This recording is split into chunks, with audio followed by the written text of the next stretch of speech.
मैं हूं आपके साथ ऋतु ज्ञानवानी। नमस्कार, मैं हूं आशीष त्रिपाठी आपके साथ। फटाफट अंदाज में 100 बड़ी खबरें आपको दिखाएं। उससे पहले एक बड़ी खबर आपको बता दें बैतूल से, जहां बैतूल सीट पर चुनाव की तारीख में बदलाव किया जा सकता है। 26 अप्रैल की जगह अब 7 मई को वोटिंग होने की बात कही जा रही है। नॉमिनेशन की तारीख 19 अप्रैल है, नाम वापसी की तारीख 22 अप्रैल है और अब ये हो सकता है कि बदलाव, वोटिंग के समय में बदलाव, 26 अप्रैल की जगह 7 मई को वोटिंग हो सकती है। आपको बताएं कि ये बदलाव कर दिया गया है। मध्य प्रदेश में बहुजन समाजवादी पार्टी के बैतूल लोकसभा सीट से उम्मीदवार की हार्ट अटैक से डेथ होने के बाद, उनकी मौत होने के बाद इस तारीख में बदलाव किया गया है। नॉमिनेशन की जो तारीख है, यानी अगर कोई यहां से चुनाव लड़ना चाहता है तो वो अपना नामांकन 19 अप्रैल तक फाइल कर सकता है और नाम अगर वापस लेना है तो उसके लिए भी तारीख में बदलाव किया गया। 22 अप्रैल ये तारीख तय की गई है। तो बैतूल सीट पर चुनाव की तारीखों में बदलाव हुआ है। आपको बता दें कि यहां से समाजवादी पार्टी के प्रत्याशी के हार्ट अटैक आने और मौत हो जाने की वजह से ये चुनाव के समय में प्रक्रिया में बदलाव किया गया है। 26 अप्रैल की जगह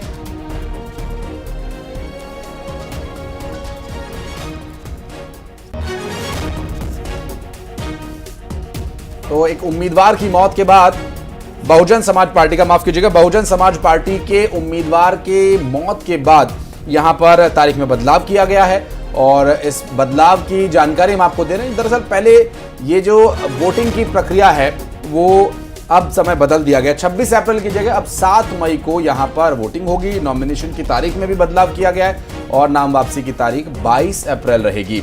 बीएसपी के ये उम्मीदवार थे जिनकी मौत हुई है और ऐसे में अब समय बदल दिया गया है, वोटिंग का भी, नॉमिनेशन का और नाम वापसी का भी तारीख अब बदल दिया गया। तो इस पूरे चुनाव में अब तक की एक बड़ी घटना ये भी रही और इस जानकारी के लिए आपको बता दें कि बैतूल लोकसभा सीट पर यह बदलाव किया गया है और अब तक हुए जो ऐलान थे, तारीखों का ऐलान था, उसमें बदलाव किया गया है और इस पूरी प्रक्रिया में जो उम्मीदवार रहेंगे उन्हें दोबारा से इस प्रक्रिया में हिस्सा लेना होगा। सुशील पांडे से बात करेंगे। सुशील, क्या डिटेल्स मिल पा रही है? तारीख बदल दी गई है अब यहाँ पर नॉमिनेशन और वोटिंग की भी? जी देखिए, साफ तौर से बहुजन समाजवादी पार्टी के जो फिलहाल प्रत्याशी थे उनकी जो मौत हुई है उसके बाद ये बदलाव चुनाव आयोग के द्वारा किया गया है। चुनाव आयोग ने बहुजन समाजवादी पार्टी के जो अगले कैंडिडेट होंगे उनके लिए तारीखों का बदलाव किया है। उनकी तरफ से सीधे तौर पर जो बदलाव किया गया है, साफ तौर से चुनाव आयोग ने अपनी तारीखों में ये साफ तौर से कहा है कि जो बदलाव किए जाएंगे वो केवल समाजवादी पार्टी के उम्मीदवार के तौर पर ही किए जाएंगे, जिसमें नॉमिनेशन की तारीख 19 अप्रैल रखी गई है, स्क्रूटनी की तारीख 20 अप्रैल रखी गई है और कोई भी उम्मीदवार जो अपना नाम वापस लेना चाहता है उसकी तारीख 20 अप्रैल रखी गई है। तो ये जो बदलाव है वो सिर्फ समाजवादी पार्टी के उम्मीदवार जो अब अगले होंगे उनके लिए किया गया है, ना कि पूरे जो फिलहाल पार्टी के मेंबर्स हैं उनके द्वारा किया गया है। 22 अप्रैल जो फिलहाल तारीख रखी गई है वो फिलहाल डेट ऑफ स्क्रूटनी यानी कि अपना नाम वापस लेने के लिए रखा गया है, लेकिन डेट ऑफ पोल जो है वो 7 मई को किया गया है और काउंटिंग जो है वो 4 जून को है। यानी कि साफ तौर से जो फिलहाल तारीख है वो वही रहेगी, लेकिन नॉमिनेशन और उम्मीदवारी की जो फिलहाल डेट है उसमें बदलाव किए गए। वोटिंग की डेट 7 मई ही रहेगी? जी बिल्कुल, वोटिंग की डेट 7 मई ही रहेगी। जी, बहुत शुक्रिया सुशील आपका इस पूरे मामले पर जानकारी के लिए। तो सुशील का स्पष्ट कहना है ऋतु की 7 तारीख को ही वोटिंग होगी, जबकि जो उम्मीदवार जिनकी मौत हुई है बहुजन समाज पार्टी के, उनके उम्मीदवार के लिए ये समय बदला गया है, उन्हें नॉमिनेशन करने का मौका मिल सके, इसके लिए ये निर्वाचन आयोग की तरफ से निर्देश जारी किए गए। तो 26 अप्रैल की जगह 7 मई को वोटिंग होगी। नॉमिनेशन की तारीख जो है 19 अप्रैल और नाम वापसी की तारीख जो है 22 अप्रैल निर्धारित की गई है और अब तय कर लिया गया है कि 7 तारीख को वोटिंग होगी, 7 मई को।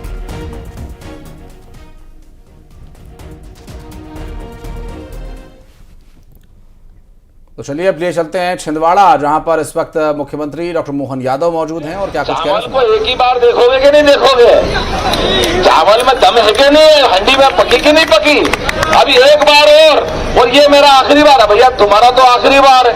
8 बार आप बन गए, अब क्या 10 बार छोरे को बनाओगे? यहाँ वाले कहाँ जाएंगे? इनका भी तो कोई होना चाहिए कि नहीं होना चाहिए? आपको बना दो, आपकी पत्नी को बना दो, आपको बेटे को बना दो, और ये आखिरी बार, अरे तुम्हारा आखिरी बार होगा। अभी छोरे की उम्र क्या, वो 10 बार फिर लड़ने आएगा, तो यहाँ वाले ताली बजाएंगे। ये तो कुछ समझते ही नहीं है, यहाँ के लोग कहाँ जाएंगे। हमारे पास ये भाजपा की सरकार है और नरेंद्र मोदी की सरकार है।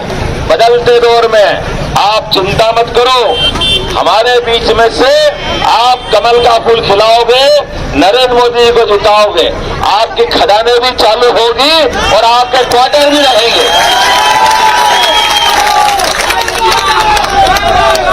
कांग्रेस के लोग वर्षों तक झूठ बोल बोल करके अपनी सरकार बनाते रहे। आप याद करो, कांग्रेस के सिर पे कलंक है। आजादी के समय पहले देश का बंटवारा करा, हिंदुस्तान पाकिस्तान अलग अलग। उसके बाद जब देश आजाद हो गया तो हमारे हिंदू मुस्लिम इकट्ठा रहे। इसका प्रयास करना चाहिए कि नहीं करना चाहिए? लेकिन इनने प्रयास नहीं किया। ये लड़ाते रहिए, ये मंदिर के मामले में डराते रहिए। मथुरा, काशी, अयोध्या, जिन पे हमारा सबका अधिकार है, और हमारे यहाँ तो राम और रसखान की परंपरा है, पुरानी परंपरा थी। लेकिन कांग्रेस ने लड़ा लड़ा करके हमारे राम मंदिर के ऊपर ही प्रश्न खड़े करते रहिए। कहाँ राम पैदा हुए, कहाँ क्या हो गया, हमारे बीच में तो ये प्रश्न करते, और मुस्लिमों के बीच में जाकर भड़काते कि राम मंदिर बनेगा तो तुम्हारा सबका बुरा हो जाएगा। हमने सबने देखा, यशस्वी प्रधानमंत्री के नेतृत्व में जैसे सुप्रीम कोर्ट का फैसला आया, पूरा देश इकट्ठा, क्या हिंदू क्या मुसलमान, सब जय जय श्री राम कर रहे कि नहीं कर रहे, आनंद आया कि नहीं आया? अरे मुस्लिम भाई बहन भी समझते हैं, उसमें कोई परेशानी थोड़ी है। भगवान राम के मंदिर के मामले में आप बताओ, पिछले 10 साल में एक भी जगह दंगा हुआ क्या? एक भी जगह परेशानी आई क्या? ये चिल्लाते थे मोदी जी आएंगे तो देश में आग लग जाएगी, मुसलमान खतरे में पड़ जाएंगे, सबको पाकिस्तान भगा देंगे। किसको भगा दिया? तुम्हारे माथे पे ये कलंक है। जब देखो, जब तुम डरा के वोट लेते थे। आज यहाँ का हिंदू मुसलमान समझ गया है, कल की ईद बनेगी तो रामनवमी भी बनेगी, ये दोनों आनंद आएंगे, आएंगे। हमारे बीच में अब की बार वोट चलेंगे तो इतना अच्छा लगेगा, इधर मीठी ईद का आनंद आएगा और रामनवमी के हमारे यहाँ भी घर में पकवान बनेंगे। हम भी आनंद में, तुम भी आनंद में रहो। और अब नरेंद्र मोदी जी के कारण से तो पूरे दुनिया में झंडा फहरा रहा है भारत का। हमने सबने देखा है बदलते दौर का भारत, क्योंकि ये भारत अब वो भारत नहीं रहा है। हमको मालूम है, केवल पाकिस्तान की छोड़ दो, पाकिस्तान ने पहले गलती की है, लेकिन पाकिस्तान को घर में जाकर के जब सर्जिकल स्ट्राइक, एयर स्ट्राइक से मारा तो भारत में फूटने वाले बम गोले बंद हुए कि नहीं हुए?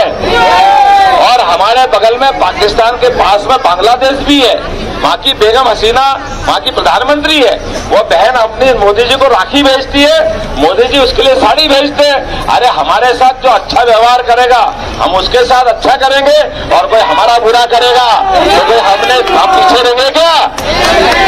जैसे को तैसा। कमलनाथ समझ लो, आपको समझ लिया भोज बार, आपकी पत्नी को भी समझ लिया, और आपके बेटे में भी कुछ नहीं, ये भी समझ लिया है। अब जनता मूर्ख नहीं है, जनता सब जानती है। विकास के साथ चलना पड़ेगा। आपके घर से उड़ के निकलने वाला हेलीकॉप्टर केवल आपका अधिकार समझ के घर में लाते हो। कोई एक आध तम्बू वाले को बिठा के ले गए क्या? कहीं घुमाया किसी को? आप में से किसी को घुमाया क्या? ये हेलीकॉप्टर का पेट्रोल आपकी मेहनत की कमाई का है, ये मजे कर रहा है, और आप भूखे मर रहे हो, आप परेशान हो रहे हो, ये आपकी खदानें बंद हो रही। ये सबका हिसाब चुकता करने का निर्णय है। सबके साथ बदलते दौर का महत्व है। हम और आप संकल्प करें। हमारी सरकार ने, आपने कहा 13 महीने मिले, समय नहीं मिला, लेकिन 13 महीने भी जनता के लिए कुछ नहीं करा। जितना झूठ बोले, ये खदाने चालू करवा देते, करा क्या? ये नए और क्वार्टर बनवा देते, क्वार्टर बनवाए क्या? तो ये परेशानी किसने दी? ये इधर नरेंद्र मोदी जी की सरकार है। गरीब आदमी को मकान दे रहे, पक्के बनाकर दे रहे कि नहीं दे रहा? जोरदार ताली जाए मोदी जी के लिए। क्या हिंदू क्या मुसलमान, सबको जो गरीब आदमी है उसको मकान दे रहे हैं, उसका पीने के पानी का नल दे रहे हैं, 5 लाख तक का आयुष्मान का कार्ड भी है। ये सारी चीजें भाजपा दे रही है। और आगे आने वाले समय में बताता हूँ, हेलीकॉप्टर किसको कहते हैं। 3 महीने का कम समय हुआ है और आयुष्मान कार्ड सबने बनाए हैं आपके यहाँ, बने के नहीं बने आयुष्मान कार्ड। तो आपके माध्यम से कोई भी बच्चा, बूढ़ा, जवान आपके घर एम्बुलेंस आके ले जाए और भर्ती कर देगी हॉस्पिटल में। और डॉक्टर ने कहा कि और बड़ी जगह ले जाना पड़ेगा इसको, इसकी गंभीर बीमारी है, इसकी जान बचाना पड़ेगी। हमारी सरकार ने फैसला किया, हेलीकॉप्टर पे गरीबों का अधिकार होगा। एयर एम्बुलेंस आकर के डॉक्टर और कलेक्टर तय कर देंगे, हेलीकॉप्टर ले जाएगा उसको। ये हमारी सरकार तय कर। अरे हेलीकॉप्टर बड़ी बात थोड़ी है। हमारा व्यक्ति बीमार हुआ, उसको बड़ी जगह पहुंचाना है, जबलपुर पहुंचाना, भोपाल पहुंचाना, नागपुर पहुंचाना, तो क्यों नहीं चले जाएंगे हेलीकॉप्टर। ये होना चाहिए कि नहीं होना चाहिए, ये हमारी सरकार ने तय किया। ये ऐसे विद्वान, ऐसे बड़े अपने आप को महान मानने वाले, लेकिन 13 महीने में। और चलिए अब आगे बढ़ेंगे, भिंड का जिक्र करेंगे। डॉक्टर ने मरीज से मारपीट की है। दवा लेने आए मरीज से मारपीट की गई। फरियाद लेकर मरीज ही पहुंचा था और इसके साथ मारपीट डॉक्टर के द्वारा की गई। लाहौर पुलिस थाने में पुलिस ने जांच शुरू की है। लाहौर पुलिस थाने का ये पूरा मामला बताया जा रहा है, जहां पर डॉक्टर ने मरीज के साथ मारपीट की और दवा लेने के लिए गए हुए मरीज के साथ आखिर मारपीट क्यों की गई, इस पर और डिटेल्स आगे आप तक पहुंचाएंगे। फिलहाल लाहौर पुलिस इस पूरे मामले की जांच पड़ताल में जुटी हुई है और इसका एक वीडियो सामने आप देखिए कि ये तस्वीरें जो भिंड से सामने आई, जहां पर डॉक्टर और मरीज के बीच की हाथापाई का ये वीडियो बताया जा रहा है, जहां बताया ही जा रहा है कि डॉक्टर ने मरीज को पीटा। आखिर क्यों, इस पर बात करेंगे, जानकारी लेंगे। रविरमन त्रिपाठी हमारे सहयोगी जुड़ गए हमारे साथ। रविरमन, ये जो वीडियो सामने आया है, आखिर क्या हुआ? डॉक्टर साहब का पारा क्यों चढ़ गया और क्यों पीट दिया मरीज को? आशीष, मैं आपको बताऊं कि ये भिंड जिले के लाहौर सिविल अस्पताल का मामला है, जहां पर बताया जा रहा है कि जो डॉक्टर था वो अपने चैम्बर में बैठा हुआ था, चैम्बर नंबर 6 में, और जहां पर जो अपनी पत्नी को लेकर जो मरीज को लेकर जब अपने पति पत्नी दोनों गए थे, तो डॉक्टर से सिर्फ ये कहा कि पैर में असहनीय दर्द हो रहा है, तत्काल दवाई मुहैया कराई जाए, जिस पर डॉक्टर भड़क गया और उसने उसका मरीज का पर्चा लेकर फेंक दिया और उसको केबिन से बाहर करने का प्रयास किया। जब उसने पूछा कि डॉक्टर साहब वजह क्या है, वजह जानने का प्रयास जैसे ही किया, तो डॉक्टर खड़ा हुआ केबिन से और हाथापाई करने लगा। और वो उस हाथापाई मारपीट करने का जो वीडियो वायरल भी हो रहा है और कहीं ना कहीं जो फरियादी है वो लाहौर थाने पहुंच चुका है, अपनी पत्नी को लेकर शिकायती आवेदन भी दे दिया है। अब पुलिस इस वीडियो के आधार पर और फरियादी के बयान के आधार पर पुलिस पूरे मामले की जांच पड़ताल कर रही है। और फिलहाल अभी वो ये नहीं बता पा रहा है, क्योंकि मास्क लगाए हुआ था डॉक्टर, तो डॉक्टर की पहचान नहीं बता पाया कि डॉक्टर का नाम क्या है, क्योंकि मास्क लगाया हुआ था और पहली बार वो अस्पताल में गया था। वार्ड क्रमांक 6 में रहने वाले ये है जी दंपत्ति। चलिए, बहुत शुक्रिया आपका इस पूरे मामले पर जानकारी देने के लिए रविरमन।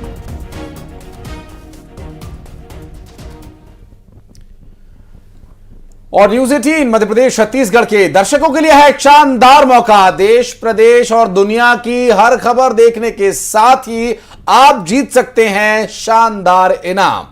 और इसके लिए बस आपको देखते रहना है न्यूज 18 MP छत्तीसगढ़ पहचान कौन कॉन्टेस्ट के आसान सवालों के देने हैं जवाब और आप जीत सकते हैं एक से बढ़कर एक इनाम।